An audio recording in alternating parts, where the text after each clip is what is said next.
levels of intelligence involved here, which has pointed to me for a very long while now, to a group of people, at least two. There is someone behind the curtain who's more intelligent, more scheming, and then the individual who actually carries it out, because one of the prime reasons for eliminating a person other than financial is that they know something, or that they've walked in on you doing something, or are aware of something, and you have to get rid of them. It's entirely possible that that happened elsewhere, and somebody staged blood in the front of the house, the door being opened in the back and so forth, to give the impression of an abduction, but she was actually killed somewhere else. Hey guys, now we are approaching the 3-month mark since Nancy Guthrie was initially abducted. And as many of you know that have been following this case extensively, TMZ was one of the first media outlets to receive the ransom notes and alleged demand letters from a variety of people claiming to be involved in this case. Now, aside from that, there have been many topics of discussion regarding how many people were involved, what actually happened at the crime scene, what evidence was left behind, and what the authorities are doing to actually profile the person that abducted Nancy Guthrie in the first place. So talking to me today is Dr. Gary Brucardo, a clinical and forensic psychologist. Doctor, thank you so much for joining me today. So something I want to get into is the dichotomy between what we see from the Nest doorbell video that Nancy Guthrie had at her front door, and drawing a contrast between the behavior of the person in that video and the actual ransom letter that we received.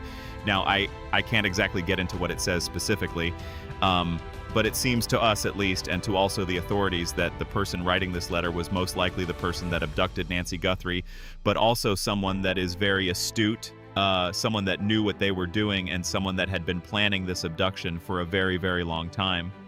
But it seems like someone in that video who is walking up to the camera, they kind of don't know what they're doing, trying to cover that camera with their hand before turning around and grabbing those shrubs to cover the camera.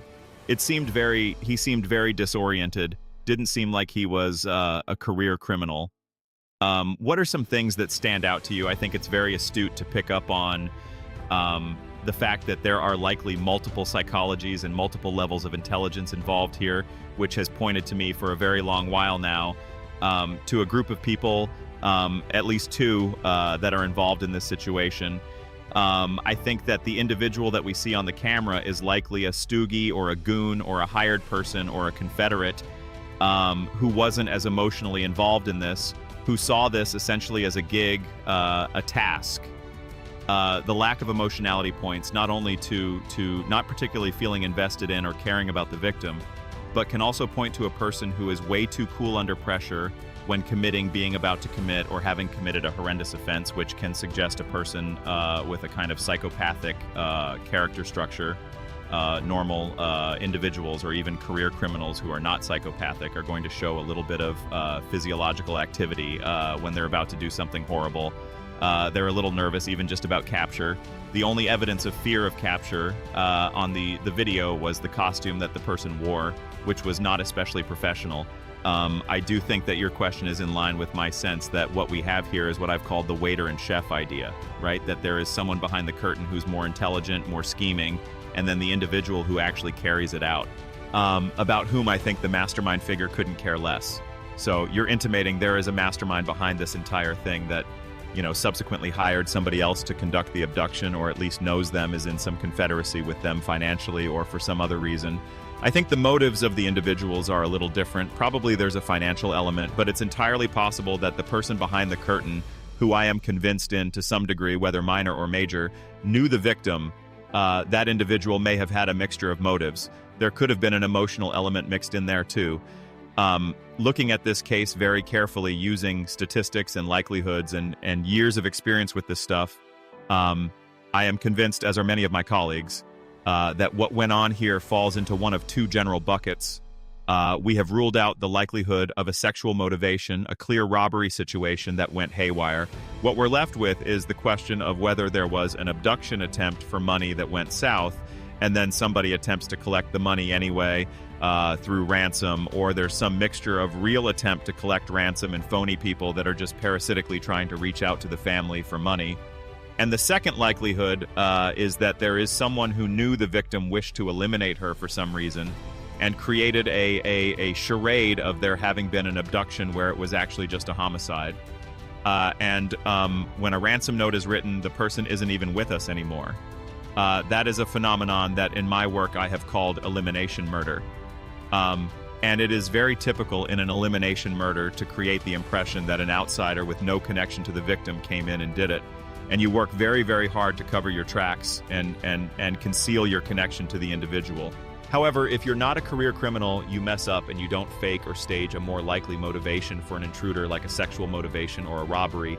And so what you're left with is the question of, well, then what? So people don't tend to do that very well when they try to do it. I think one of those two things is going on, right? And so what I want to ask you is, in your experience, from the time that we see the guy at the front door and that doorbell footage, and the time that Nancy Guthrie's pacemaker disconnects from her phone 42 minutes later, it seems like he spent a lot of time in that house. And what you're intimating is, what to you, with the information at hand, it seems like this was somebody that went in there with the intention of harming her instead of taking her for ransom. Would that be correct? That's one of two scenarios that I would propose. I also think it's important to remember that, technically speaking, it is entirely possible that she was not actually taken from there or killed there. It's entirely possible that that happened elsewhere and somebody staged blood in the front of the house, the door being open in the back and so forth, to give the impression of an abduction.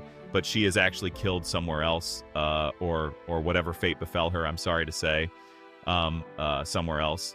The reason, of course, for doing that is to give the impression of a total stranger coming in and doing something. It is in that context that somebody sending ransom notes can be part of a deception process. But notice there's never any proof of life in a real ransom situation based on statistics. Generally, the ransom note is communicated within 24 to 48 hours, and the matter is resolved in a week or less. And the reason is that the offender or offenders do not want someone in their presence for that long because it leads to too much risk of capture, and the person is precious cargo. You don't want anything to happen to them, or there's no financial value in the abduction. You certainly wouldn't have a person who was bleeding and didn't have their medicine or any of these other things that happened at this scene. That suggests to me a situation where somebody is already, unfortunately, possibly deceased or was injured due to something that exploded in the scene that wasn't expected. So what I'm implying is that it is entirely possible that 40-some-odd minutes was spent when there wasn't even a victim there. If the scene actually happened the way that people think, and I am inclined to think that she was at that house, but if that happened, it is entirely possible that what you had there was somebody ransacking the place looking for some item that wasn't something they were trying to steal, but something incriminating, something that was necessary for financial reasons in a larger way. In other words, you could be looking for something, but you wouldn't spend that much time there. Now, why do I mention that? Because one of the prime reasons for eliminating a person other than financial is that they know something, or that they've walked in on you doing something, or are aware of something, and you have to get rid of them. And so in those situations, when you eliminate the victim, you go into their property and you take whatever it is that incriminates you. In other words, there are all kinds of things that could be going on when somebody is spending 40-some-odd minutes in a house.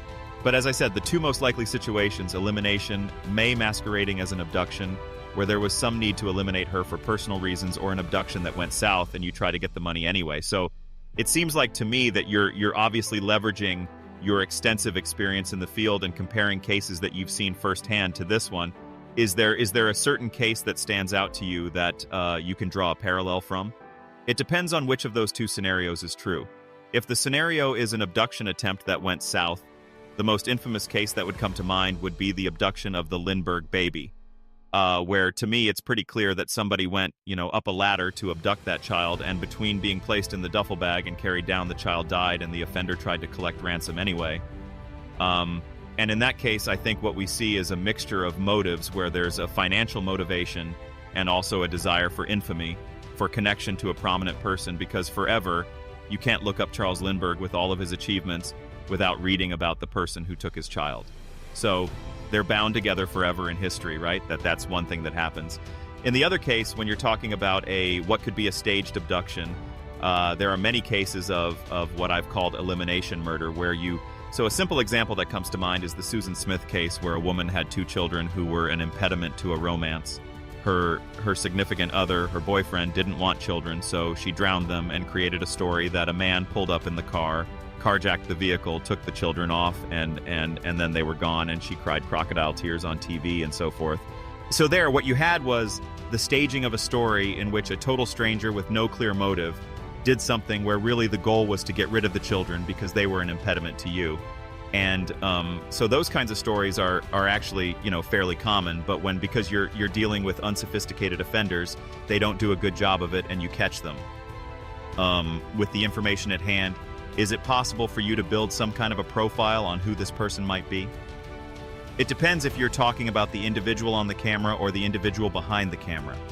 I am absolutely sure in my mind that this did not involve only one person for several reasons. But let's say we're talking about the person on the camera. The person on the camera appears to me to have some features of being, as I said, too cool under pressure. I don't believe this is this person's first rodeo with at least petty crime. And I do think that individual has likely had some contact previously with law enforcement because they're clearly catless and detached under that kind of pressure. And people don't develop those kinds of features overnight. You'd expect an individual to have traits like that going back all the way, probably to childhood. So you can expect a person who likely has had some connection in some way, previous arrest, at least on the radar of in law enforcement. I do think they're local because of the comfort level that we see there. And I do think in some way they had some knowledge of the victim. Now, I would add to that individuals like that, while they are not particularly afraid of bodily harm or threat to themselves, do tend to be very reactive to interpersonal slights to their ego. And what you tend to see with people like that is that people in a geographic area remember them. They remember run-ins with them, bumping into them, an argument in the grocery store, whatever, because their reaction is too extreme. They don't forget about it. They become too angry about it because of the wound to the ego and that narcissistic core that these people can tend to have. So I would look for somebody with some at least petty background in crime who would be local, who would be known to people as standing out, as having a kind of a temper and a grudge and committing those kinds of, not committing, but engaging in kind of explosive rage when slighted. And I would also think that individual has had some interaction with the underworld of the area, whether it's drugs, sex workers, things like that. Those are the kinds of people you would talk to. Now, you would show the image and you would say, look, I know that if you thought of someone you knew very well and you imagined them in a mask, you would still recognize them. If you wore a mask right now, I'd still recognize you, and I know you for only a few minutes. So chances are that person with that distinctive gait and so forth with a mask on would still be recognized to somebody that had seen him in day-to-day life. And I think what you would do is you would show that to people that are sort of in those areas of society that would likely interact with this kind of person. The person behind the scenes would be a scheming reptilian, kind of a person leading a double life, intelligent, cunning, would look almost like a pro-social figure to the victim. If there was some connection between them, whether it was minor or major, would almost come across as caring about her, but in fact would have no interest in her whatsoever beyond what he could get out of her. And I think what you probably had was a conjunction, a nexus between these kinds of characters to engage in a elimination or an abduction. So that's really something you said was really interesting to me. You said there were a variety of reasons that you believe multiple people were involved. Now, one of those reasons, obviously, is the state of the crime scene. Another one is the dichotomy, like I mentioned, between the ransom note and the person that we see on camera. Are there any other reasons you believe that you haven't already stated that two people are involved? Well, I just think that there's too much of a distinction in the whiffs of emotive intelligence, personality, and psychology that we pick up from the case that suggests to me more than one person. I just don't think that the person on the camera had any investment whatsoever beyond this being a task. And I just think that if that was the case, you would do this in a very expeditious, neat, well-planned way. When you start to see things that are unnecessary or that go haywire or so forth, you start thinking emotion. There's some emotion that played in here, or the person wasn't intelligent enough to anticipate or sensitive enough to anticipate what human beings do when you come in the middle of the night and try to take them. But I think it is important to bear in mind that it is from the hints of there being different kinds of characters at play that I get that sense. What I envision if there was a true abduction from that home or even an elimination in that home, you have to picture a situation where two or more people would be necessary to remove a person, place them in a vehicle, have somebody driving while the other person is, perhaps tending to putting the person in the vehicle, that kind of thing, like an escape vehicle and the person inside or something like that. You picture two people involved. I just think one of them got caught on the camera. Do you believe that the person behind this is local to Tucson? I believe everybody involved is local. And why is that? I just think that the comfort level, the familiarity, and also it's a very odd victim to choose. I mean, if you were choosing a person for ransom, you would pick a person who was independently wealthy and likely to survive. You wouldn't pick a person octogenarian who happens to be the first degree relative of a wealthy person and all of that. There's too many things about it that are strange choice. The fact is that from a purely pragmatic perspective, there are other people you could have kidnapped that would have been easier targets, more likely to live, worth a lot more money, and would have had their own wealth. So I just think that the whole thing points to me to somebody that is trying to make this look like an abduction when it was something else. It's interesting that you say that because you know where Nancy Guthrie's house is located in relation to Tucson, in the Catalina foothills. It's a very deserted area. There's a lot of space between her house and her neighbors. And it seems like because no other video footage has come out, at least to the public's knowledge, that after the abduction had it taken place at her house, they knew exactly the route to take where they wouldn't be seen by any cameras or any other people. So yeah, it's quite interesting. And yeah, I mean, it's probable that they were Tucson locals. Can you think of any other motives behind why these people might have conducted this abduction? If it was a true abduction, the primary motivation would be it was usually financial. And in most abductions, which actually are quite rare in the United States, most abductions are by people who know you. They're mostly of children with sexual motivations or in custody situations. When you're dealing with an elderly person, it's very, very strange to abduct them unless there's a financial motive. But as I said, it's a poor choice for somebody to take ransom because it's too much danger to the individual in terms of not surviving. If it is something that is being staged to look like an abduction, the general reasons that you see in an elimination homicide are an emotional one, like you simply loathe the person for some personal reason, right? And in those situations, you tend to see extra activity like overkill activity or things that show the passion or the anger that you feel towards the individual. Unless, of course, you're using a hired gun or a person to look like, a stranger did it. And the other things that you might see are the elimination of impediments, like somebody is in the way in a line of succession to something financial, or will somebody in the way of a romance, somebody has witnessed something and knows too much incriminating about you. Or another common one would be, let's see, witness money romance impediments. I mean, I think those are and someone being a burden. If somebody is a burden in terms of health, sometimes I'm aware of cases where people eliminate loved ones that they're tired of taking care of and they want to go off somewhere and live a different kind of life with the money that they'll get, and they don't want to take care of the person anymore. But those kinds of situations are not uncommon. But what I want to emphasize is, whereas I do think that the people involved, certainly the primary person behind the scene, knew this victim in some way, that could be anybody. That could be a passing relation, like a person who worked in a house or knew the layout or, contractor or something like that.